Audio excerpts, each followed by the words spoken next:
नमस्कार, final bulletin आपका स्वागत है। मैं हूं प्रवृत्त चौहान। सबसे पहले यूपी के उन्नाव से खबर आ रही है। आपको बता दें, यूपी के उन्नाव से अनियंत्रित ट्रक यूनिपोल से टकराया। उन्नाव से खबर, टक्कर के बाद यूनिपोल गिरने से हुआ हादसा। यूनिपोल के नीचे दबने से मां बेटे की मौत। उन्नाव से खबर, सदर कोतवाली क्षेत्र के शेखपुर नहर की घटना। उन्नाव में अनियंत्रित ट्रक यूनिपोल से टकराया। टक्कर के बाद यूनिपोल गिरने से बड़ा हादसा हुआ। मां बेटे की यूनिपोल के नीचे दबने से मौत हो गई। उन्नाव से खबर, घटना सदर कोतवाली क्षेत्र के शेखपुर नहर की है। अनियंत्रित ट्रक एक बार फिर जान का दुश्मन बना। ट्रक की टक्कर से यूनिपोल गिर गया, जिसके चपेट में आकर मां और बेटे की दर्दनाक मौत हो गई।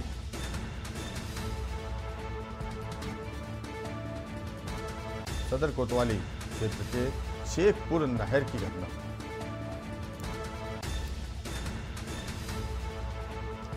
और इसी खबर पर ज्यादा जानकारी के लिए हमारे विशेष संवाददाता अरुण अवस्थी जुड़े। अरुण, मां बेटे की मौत हो गई है। बिल्कुल, ये जो पूरा मामला है ये सदर कोतवाली क्षेत्र का है, जिसमें एक तेज रफ्तार अनियंत्रित ट्रक यूनिपोल से टकरा जाता है और उसकी टक्कर से यूनिपोल जो होता है वो गिरता है। हालांकि वहाँ पे जो बाजार लगाने वाले लोग होते हैं, उसी जगह पे बाजार लगती है, लोकल बाजार लगती है, और उसी में एक दुकानदार अपनी माँ को रोड पार करा रहा होता है। उसी बीच उसके ऊपर यूनिपोल गिर जाता है, जिससे माँ बेटे की दर्दनाक मौत हो जाती है और ट्रक चालक भी गंभीर रूप से घायल हो जाता है। उसकी पिटाई भी जो स्थानीय लोग होते हैं, जो घटना देख रहे होते हैं, उसकी कमी देख रहे होते हैं, वो उसकी पिटाई भी करते हैं। हालांकि वहां से पुलिस उसे लेकर के ट्रक चालक को जिला अस्पताल भर्ती कराती है। और अगर बात करें तो जो चिकित्सक है उन्होंने बताया है कि अल्कोहल की पुष्टि हुई है ड्राइवर में, तो कहीं ना कहीं जो अल्कोहल लेने के बाद में जो ड्राइवर गाड़ी चलाते हैं उनके यही एक घटना का बड़ा कारण खुलकर निकलकर सामने आ रहा है। जी अरुण, वाकई दर्दनाक हादसा हुआ है। बहुत बहुत धन्यवाद जानकारी के लिए। तो ये थे हमारे विशेष संवाददाता अरुण अवस्थी, जो बता रहे थे कि ड्राइवर नशे में था और नशे में अनियंत्रित ट्रक ने यूनिपोल पर टक्कर मारी, जिसकी चपेट में आकर मां और बेटे की दर्दनाक मौत हो गई।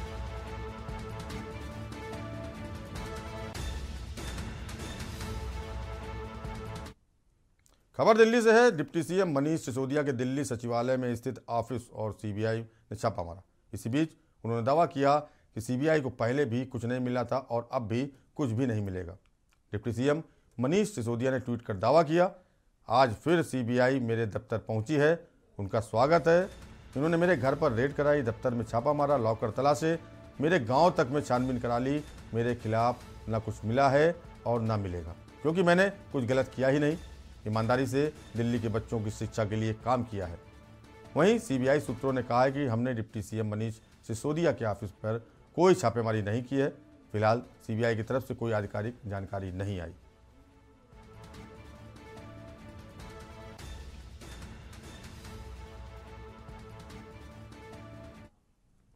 खबर दिल्ली से है। पंजाब कांग्रेस के सीनियर नेता संतोख सिंह चौधरी का निधन हो गया। चौधरी शनिवार को भारत जोड़ो यात्रा में शामिल हुए थे। इसी दौरान उन्हें दिल का दौरा पड़ा। उन्हें तुरंत विर्क अस्पताल ले जाया गया, लेकिन उन्हें बचाया नहीं जा सका। प्रधानमंत्री नरेंद्र मोदी ने संतोख सिंह चौधरी के निधन पर ट्वीट कर शोक जताया।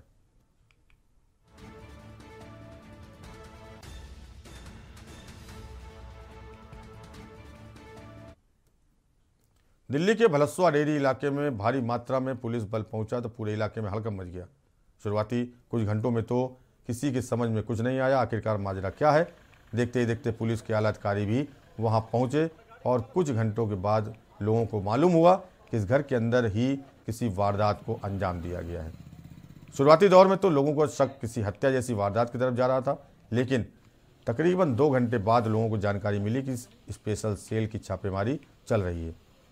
कई घंटों तक पुलिस के अधिकारी घर के अंदर ही रहे, जहां पूरे घर की तलाशी ली गई और आखिरकार घर के अंदर से 2 ग्रेनेड और कुछ अन्य सामान भी बरामद किया गया, जिसे देखकर ये साफ अंदाज़ा लगाया जा सकता है कि जहांगीरपुरी इलाके में पकड़े गए दोनों संदिग्ध किसी बड़ी वारदात को अंजाम देने की फिराक में थे। और उसकी पूरी प्लानिंग की जा चुकी थी, जिसका ब्लूप्रिंट तैयार हो चुका था। लेकिन इससे पहले ही स्पेशल सेल की टीम को गुप्त सूचना मिली, इसके आधार पर पुलिस ने कार्रवाई की।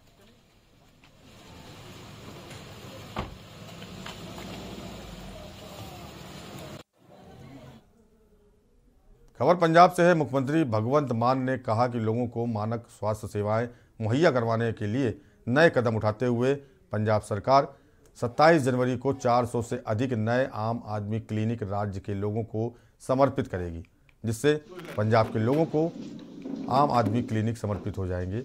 अमृतसर में 27 जनवरी को होने वाले बड़े समारोह के प्रबंधों का जायजा लेने के लिए यहाँ बैठक की अध्यक्षता करते हुए मुख्यमंत्री ने कहा कि लोगों को मानक और समय पर स्वास्थ्य सेवाएं प्रदान करने के लिए 75वें स्वतंत्रता दिवस के अवसर पर 100 आम आदमी क्लिनिक लोगों को समर्पित किए गए। उन्होंने बताया कि क्लिनिक लोगों को 100 के करीब क्लिनिकल टेस्टों के साथ 41 हेल्थ पैकेज मुफ्त प्रदान कर रहे हैं।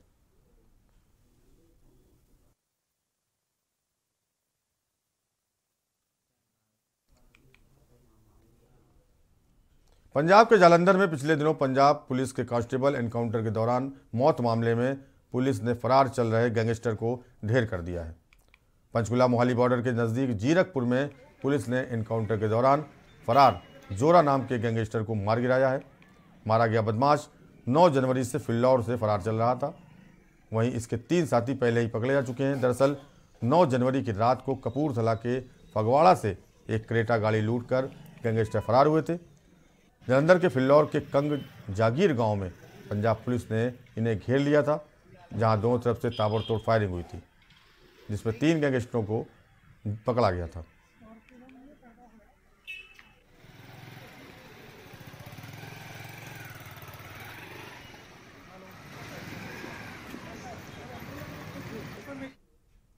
खबरें राजस्थान से हैं। खबर जयपुर से आ रही है। मुख्यमंत्री अशोक गहलोत से शनिवार को मुख्यमंत्री निवास पर केंद्रीय वाणिज्य एवं उद्योग मंत्री पीयूष गोयल ने मुलाकात की और जयपुर में आगामी 21 से 25 अगस्त तक आयोजित होने वाले G20 के वाणिज्य एवं निवेश मंत्री समूह की बैठक के संबंध में चर्चा की।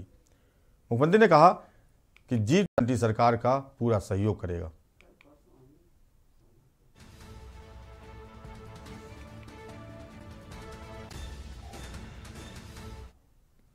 खबर जयपुर से है, जहां भाजपा प्रदेश अध्यक्ष डॉक्टर सतीश पूनिया ने जयपुर में किशन पोल बाजार स्थित भाजपा के वरिष्ठ नेता स्वर्गीय मोहनदास अग्रवाल के निवास पर वरिष्ठ नेता राजू मंगोलीवाला द्वारा आयोजित कार्यक्रम में कार्यकर्ताओं के साथ महापर्व मकर संक्रांति मनाया।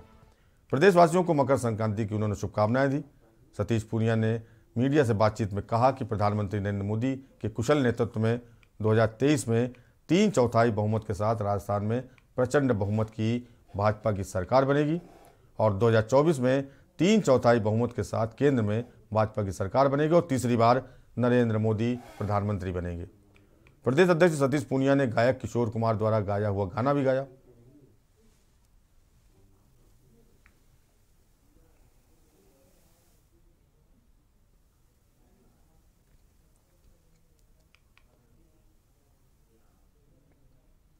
खबरें मध्य प्रदेश से। इंदौर में भारतीय जनता पार्टी के राष्ट्रीय महासचिव कैलाश विजयवर्गीय ने आज पत्रकार वार्ता में समाजवादी पार्टी के अखिलेश यादव मध्य प्रदेश में सभी सीटों पर अपने प्रत्याशी उतारेंगे।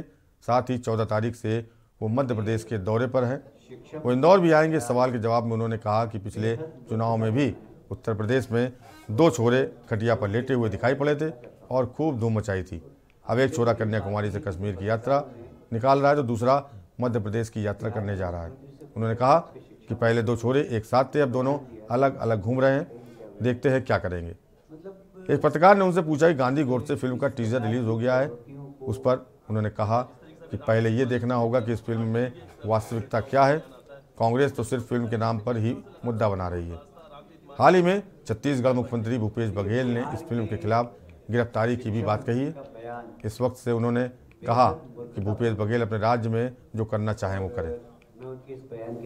देखिए, पहले 2 छोरे एक साथ उत्तर प्रदेश में उतरे थे, खटिया पे लेटे थे और खूब धूम मचाई थी कि 2 लड़के धूम मचाए। एक लड़का कश्मीर से कन्याकुमारी तक घूम रहा है, दूसरा 14 तारीख को यहाँ आ रहा है। तो अब ये भी देखते हैं कि दो छोरे एक साथ घूमे तब दो अलग अलग घूमते हैं, उसके बाद क्या परिणाम देते हैं। खबर भोपाल से है, जहां इन दिनों लगातार विरोध प्रदर्शन का दौर जारी है। हाल ही में कर्नली सेना द्वारा सरकार से अपनी कई मांगों को लेकर जम्बूरी मैदान में धरना प्रदर्शन किया गया था, तो वहीं अब सरकार के खिलाफ अनुसूचित जाति जनजाति अधिकारी कर्मचारी संघ ने मोर्चा खोलने की तैयारी शुरू कर दी है। अजाक्स संगठन द्वारा प्रेस कॉन्फ्रेंस के माध्यम से बताया गया कि सरकार उनके अधिकारों का हनन कर रही है, इसलिए संगठन एकजुट होकर सरकार से अपनी प्रमुख मांगों को लेकर बैठक करेगा। और अगर प्रतिशत लगातार कम किया जा रहा है, इसके लिए हम लोग तहसील ब्लॉक में रैली निकाल के ज्ञापन दे चुके हैं। कल रविंद्र भवन में हमारा 10 बजे से 3 बजे के बीच में हमारे ब्लॉक, तहसील, जिले, संभाग, प्रदेश के समस्त पदाधिकारी इकट्ठा हो रहे हैं। हम लोग मंथन करेंगे और आगे रणनीति तय करेंगे। जो हमारी पहले रणनीति तय हो गई है, हम 29 जनवरी को, यदि हमारे कल के कार्यक्रम के बाद ही हमारी मांग नहीं पूरी होगी तो 29 जनवरी को हम प्रत्येक जिले में रैली निकाल के ज्ञापन देंगे। इसके बावजूद भी मानी होगी तो एक और हम जो है 26 फरवरी को भोपाल में पूरे प्रदेश के हमारे अधिकारी कर्मचारी इकट्ठा होंगे और फिर हम रैली निकाल कर ज्ञापन देंगे, हम सभा करेंगे। इसके बावजूद भी नहीं माने जाएंगे तो हम लोग आंदोलन करने के लिए विवश होंगे, जिसके लिए शासन की जवाबदारी है। इंदौर के आजाद नगर थाना क्षेत्र के 3 इमली ब्रिज के नीचे पुलिस को अर्धजली अवस्था में शव मिला। पीएम रिपोर्ट के आधार पर मृतक के सिर में गंभीर घाव थे। पुलिस ने मृतक की पहचान इरफान नामक निवासी खजराना के रूप में की। पुलिस ने आसपास लगे सीसीटीवी फुटेज के आधार पर मृतक के दोस्त सुंदरलाल को हिरासत में लेकर पूछताछ की।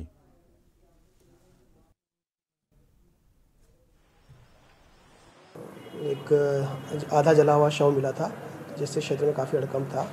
उसको जब पहचान की गई तो उसका नाम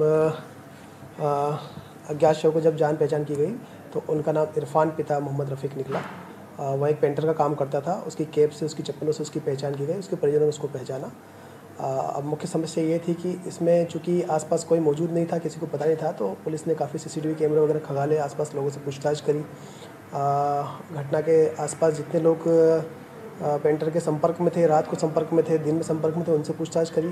सीसीटीवी कैमरे के माध्यम से ये समझ में आया कि इसके साथ में सुंदरलाल पिता छोटे लाल, ये ग्राम टिंचा बड़गोंदा का निवासी था। ये रात में शराब इसके साथ में पी रहा था। तो इससे ये पता चला कि कहीं ना कहीं सुंदर और दोनों साथ में इनका कनेक्शन। डॉक्टरों को धरती का भगवान कहा जाता है, लेकिन राजधानी लखनऊ में एक ऐसा, तो हम बोल तो रहे हैं, ये वो पढ़वा लो, ठीक है, पढ़े। खबर कोरबा से है। मुख्यमंत्री भूपेश बघेल ने कहा कि धान संग्रहण केंद्र 1900 से बढ़कर 2500 हो गया है, जिससे किसानों को दूर नहीं जाना पड़ रहा है। दूरस्थ अंचलों में भी अंग्रेजी माध्यम की बेहतर शिक्षा दी जा रही है। उन्होंने कहा कि शिक्षा, स्वास्थ्य और संस्कृति के संवर्धन की दिशा में कार्य करते हुए हम आगे बढ़ रहे हैं। आदिवासी संस्कृति और परंपराओं को बचाना है। संस्कृति संरक्षण के लिए 25 देवगुड़ी के निर्माण की घोषणा कल की गई है। ट्रांसपोर्ट नगर निर्माण को लेकर मुख्यमंत्री ने कहा कि सचिव स्तर पर अधिकारियों की टीम गठित कर जांच के पश्चात ट्रांसपोर्ट नगर स्थल के बारे में निर्णय लिया जाएगा। लोहड़ी की बहुत बधाइयां और आपका तालियों से हम सब स्वागत करते हैं। खबर छत्तीसगढ़ के कोंडा गांव से है, जहां कांग्रेस भवन में ब्लॉक स्तरीय सम्मेलन का आयोजन किया गया। इस सम्मेलन के दौरान जिला अध्यक्ष ने जानकारी देते हुए बताया कि तय की गई तिथि 26 जनवरी से 2 माह तक हाथ से हाथ जोड़ो कार्यक्रम का आयोजन किया जाएगा। बता दें कि राहुल गांधी के कन्याकुमारी से कश्मीर तक भारत जोड़ो यात्रा के तहत जिले के सभी ब्लॉकों में हाथ से हाथ जोड़ो कार्यक्रम का भी आयोजन किया जाएगा।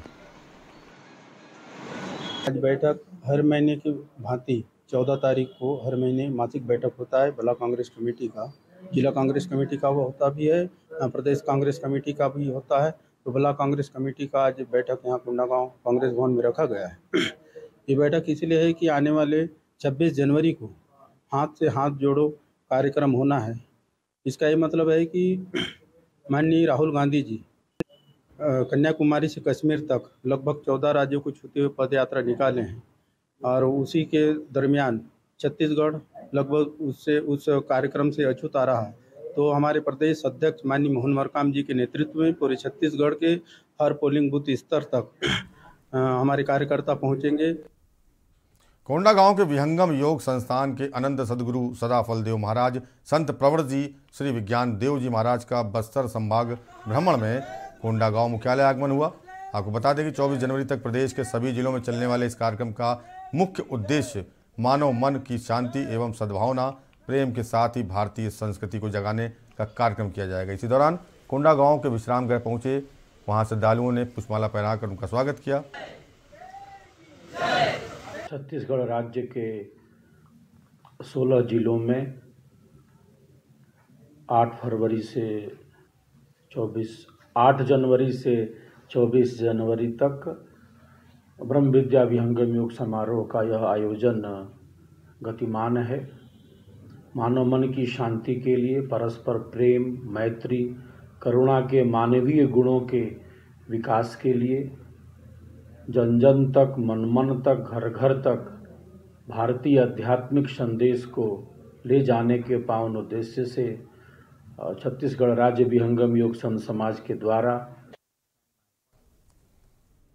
जनपद पंचायत बैकुंठपुर में प्रदर्शन के दौरान भाजपा के कद्दावर नेता और पूर्व कैबिनेट मंत्री भैयालाल राजवाड़े के द्वारा स्थानीय विधायक अंबिका सिंहदेव के संबंध में दिए गए बयान से अब ये मामला तूल पकड़ता नजर आ रहा है।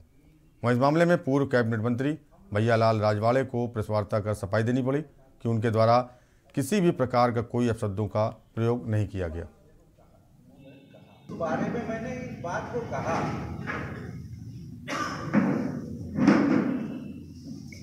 इस बात को मैंने कहा उसकी ड्यूटी नहीं कि अगर हमारे जनता के चुने हुए प्रतिनिधि नीचे स्तर के जो सरपंच हैं, जनपद के हैं, उन लोग को भुगतान नहीं हो रहा है, जनपद कहाँ गड़बड़ी है वो आकर के उसको देखे, उसकी ड्यूटी है। 1 मिनट में हटा देना चाहिए इसको, ऐसे सीओ को। मैंने इस बात को कहा। मकर संक्रांति के शुभ अवसर पर मुख्यमंत्री भूपेश बघेल विधानसभा पाली तानाखार के प्राचीनतम महादेव के मंदिर पहुंचे, जहां उन्होंने 108 बेलपत्र मंदिर के गर्भगृह में स्थापित शिवलिंग पर अर्पित कर प्रदेशवासियों के लिए सुख एवं समृद्धि की कामना की।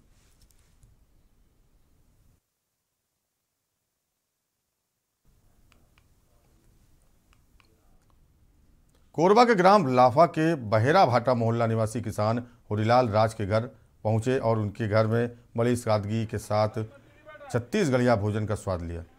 मुख्यमंत्री को चैतुरगढ़ क्षेत्र की चिरपोटी टमाटर की चटनी का स्वाद बहुत भाया। भोजन के पूर्व मुख्यमंत्री बघेल का किसान हुरीलाल राज सहित उनके परिवारजनों ने घर पहुंचने पर स्वागत किया। मोर नाम हुरीलाल है, मैं ग्राम लाफा के रहने वाला हूँ, मोहल्ला बहेरा भाट है। और मैं मोर घर में मुख्यमंत्री आई तो मोर ऐसे लगी कि मोर घर में स्वयं भगवान उतर के आए। और मुख्यमंत्री साहब अपन घर के सभी सदस्य मन गोठियाई बताई, मोर घर के सभी सदस्य मन से बातचीत बढ़िया करे से सुख दुख के बारे में पूछी नहीं। मला बहुत अच्छा लागिस, मोर घर में आ रही तो मला भगवान आगिस कहत लागिस। और काका गोठियाई बताई मुख्यमंत्री साहब, बहुत अच्छा लागिस, खाना पीना हर कुछ है, मला अच्छा लागिस। मुख्यमंत्री लोग का सब्जी बना के खिलाया आप मन? सरसों भाजी, हिरवा, घुघरी और सेमी।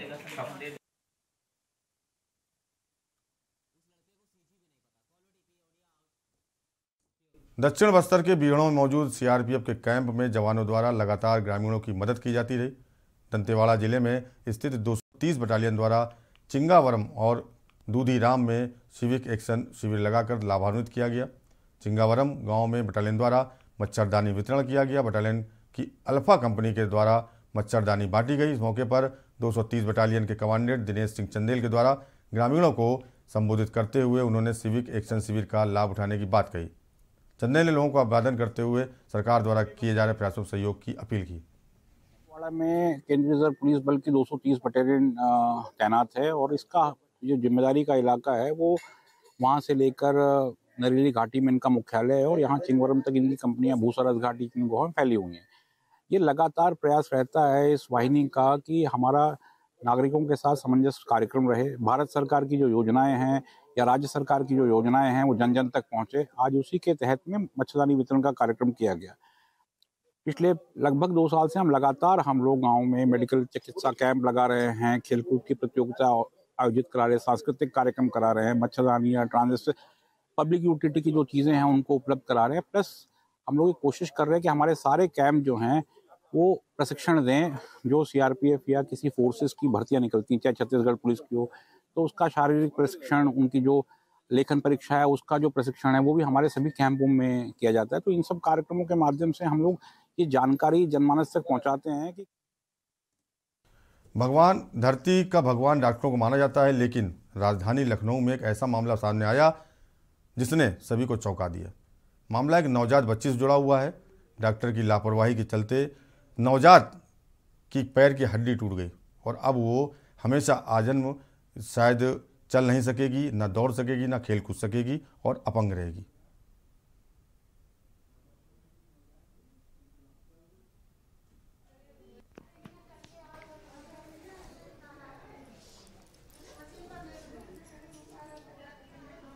राम मनोहर लोहिया अस्पताल का मामला।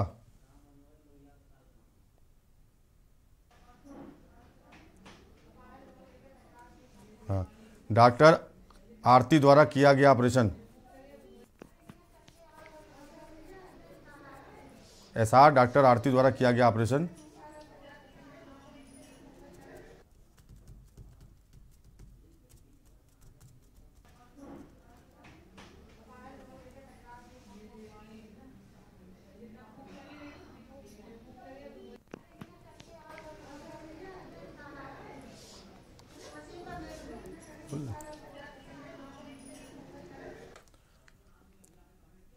डॉक्टर एसआर हैं जो डॉक्टर आरती, उन पर आरोप लगा रहे हैं परिजन की गलत। नवजात बच्ची को डिलीवरी के समय लापरवाही के कारण उसकी एक टांग फ्रैक्चर हो गया और जो शायद अब कभी नहीं जुड़ पाएगा और जीवन भर ये नवजात अपंगता के साथ जिएगी। मेरा नाम रजनीश सिंह, मैं तेलीबाग में रहता हूँ। मैंने अपनी पत्नी को परसों शाम एडमिट कराया था लोहिया अस्पताल में, 200 बेड वाले में, जिसमें मेरे वाइफ को मुझसे बिन बताया ऑपरेशन कर दिया गया, मुझे बताया नहीं गया और लापरवाही साथ ऑपरेशन किया गया, जिससे मेरी बच्ची का पैर टूट गया और ऑपरेशन से बच्चा हुआ तब भी पैर टूट गया। ये लोग जो डॉक्टर आरती ने ऑपरेशन किया था उनको कोई आइडिया नहीं था ऑपरेशन करने का, ज़बरदस्ती उससे ऑपरेशन कराया गया और मेरे बच्ची का पैर टूट गया। राजधानी लखनऊ के लोहिया संस्थान की महिला एवं शिशु रेफरल हॉस्पिटल में गर्भवती महिला का ऑपरेशन किया गया। नवजात बच्ची का जन्म हुआ, लेकिन ऑपरेशन करने वाली डॉक्टर सीनियर रेजिडेंट थी। उसने ऑपरेशन के दौरान बच्ची का टांग पकड़ के उसको बाहर खींचा। बच्ची की फीमर बोन टूट गई। बच्ची दर्द से कराहने लगी और बच्ची के जन्म लेने के तुरंत बाद बच्ची के पैर में प्लास्टर चढ़ा दिया गया। अब ये बच्ची क्या और बच्चों की तरह आंगन में दौड़ पाएगी? क्या दौड़ के गोदी चढ़ पाएगी? ये बड़े सवाल हैं। तमाम लोगों से बात हुई, लेकिन वक्त बताएगा कि आखिर बच्ची के पैर की ग्रोथ कितनी होगी। करने वाली उस डॉक्टर के ऊपर अब सवालिया निशान खड़ा हो रहा है कि आखिर उस डॉक्टर ने कहां से डिग्री हासिल की। क्या उसको कोई प्रैक्टिकल नहीं कराया गया? क्या उसको सिजेरियन करने की कोई भी जानकारी नहीं थी? आखिर कहां थे वो सीनियर डॉक्टर, कहां थी एचओडी? किसने उस डॉक्टर को ऑपरेशन करने की पूरी तरह से परमिशन दी? ये बड़े सवाल हैं। लगातार उस डॉक्टर पर सवाल उठ रहे हैं। क्या ऐसे ही डॉक्टर भविष्य की बागडोर संभालेंगे? भविष्य में लोगों को ऐसे ही डॉक्टरों से इलाज कराना पड़ेगा? क्या ये डॉक्टर सही में डिग्री हासिल करके पढ़ाई करके आए हैं या फिर जबरन किसी प्राइवेट हॉस्पिटलों से डिग्री हासिल करने के बाद ये इतने बड़े बड़े संस्थानों में काम करने लगे हैं? कैमरामैन रियाज के साथ मनीष श्रीवास्तव की न्यूज़ लखनऊ। और फाइनल बुलेटिन फिलहाल इतना ही। बाकी खबरों को देखते रहिए न्यूज़ इंडिया और मुझे दीजिए इजाज़त। नमस्कार।